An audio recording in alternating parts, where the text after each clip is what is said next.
In 1795, a teenager on a remote Canadian island found a strange depression in the ground. He started digging and discovered wooden platforms every 10 feet down.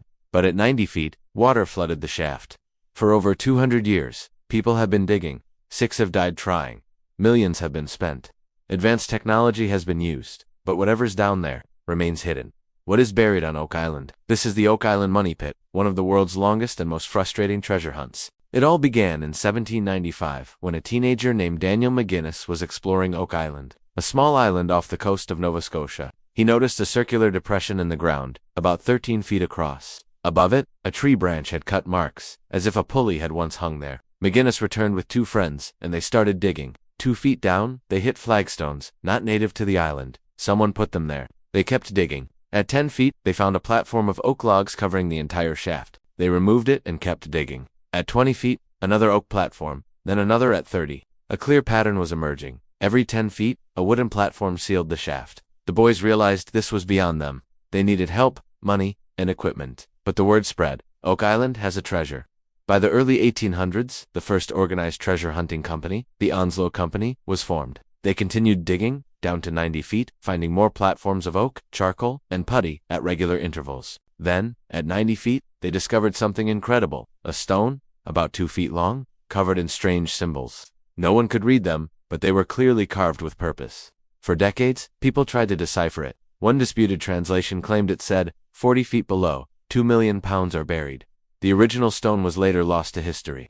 The Unsolved Company kept digging.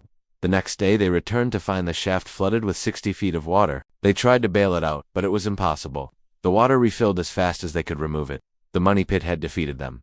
The flooding wasn't natural, it was engineered. Someone, centuries ago, had built a sophisticated booby trap, a flood tunnel, connecting the money pit to the ocean nearly 500 feet away. When diggers reached 90 feet, they triggered the system, and seawater poured in. The tunnel was carefully designed, built at a slight upward angle from the pit to the ocean, creating constant water pressure that made the shaft nearly impossible to drain. Whoever built this didn't want anyone reaching the bottom. Over the next 200 years, dozens of expeditions tried, each bringing new technology, new theories, and new hope. The Truro Company in the 1840s drilled past the water. At 98 feet, their drill hit wood, then 12 inches of metal pieces, then more wood. Something was down there, encased in protective layers, but they couldn't reach it. They discovered the flood tunnel system and tried to block it, building a dam at a place called Smith's Cove. There they found an elaborate drainage system with channels cut into the rock, covered with coconut fiber. Coconut fiber, on a Nova Scotia island. Coconuts don't grow in Canada. Someone had imported it from the Caribbean or beyond, likely for filtration. In 1861, disaster struck. The money pit collapsed, and whatever was at the bottom fell even deeper, possibly into a natural cavern below. In the collapse, one worker was crushed by equipment, their first death, but not the last. The engineering is remarkable. Before the Industrial Revolution, someone built a shaft over 100 feet deep, with wooden platforms every 10 feet, and a 500-foot flood tunnel connected to the ocean with a sophisticated filtration system. This required knowledge, planning, resources, and labor. Why go to such extreme lengths? Theories began to multiply. Was it pirates? Captain Kidd allegedly sailed these waters. But would pirates create something this elaborate? The Knights Templar, fleeing Europe with treasures like the Holy Grail? Marie Antoinette's jewels, smuggled to Nova Scotia before her execution? Francis Bacon's original manuscripts, hidden to protect the secret that he wrote Shakespeare's plays?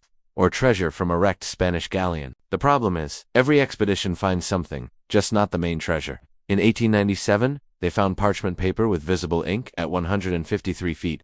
In 1971, a camera lowered into a flooded chamber showed grainy images that seemed to reveal chests, tools, and possibly a human hand, though this is disputed. Modern expeditions have found old coins, a lead cross, pieces of bone, and pottery, all suggesting human activity from centuries ago, but nothing definitive. In 2006, the Lagina brothers bought most of the island. They brought modern technology, ground-penetrating radar, 3D seismic imaging, and core sampling. They've drilled deeper than anyone, over 200 feet, finding wood, metal traces, and evidence of tunnels, but no treasure chamber, at least, not yet.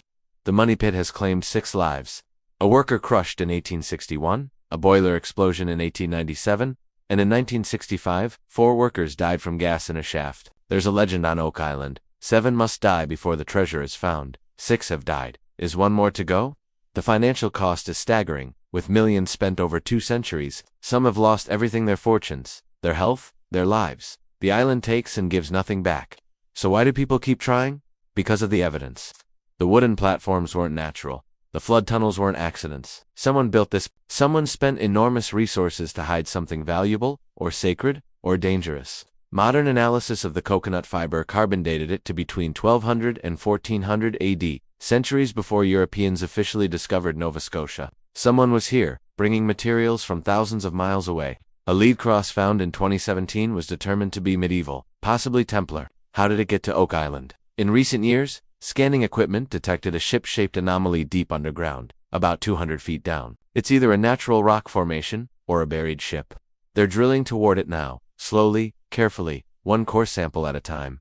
So what's really on Oak Island? Is there treasure? Or is the money pit itself the real mystery? Perhaps it's all a natural phenomena, sinkhole, a coincidence. But that doesn't explain the coconut fiber, the parchment, the lead cross, the inscribed stone. These are human artifacts, placed there intentionally. The engineering alone is proof. The real question isn't whether humans created the money pit.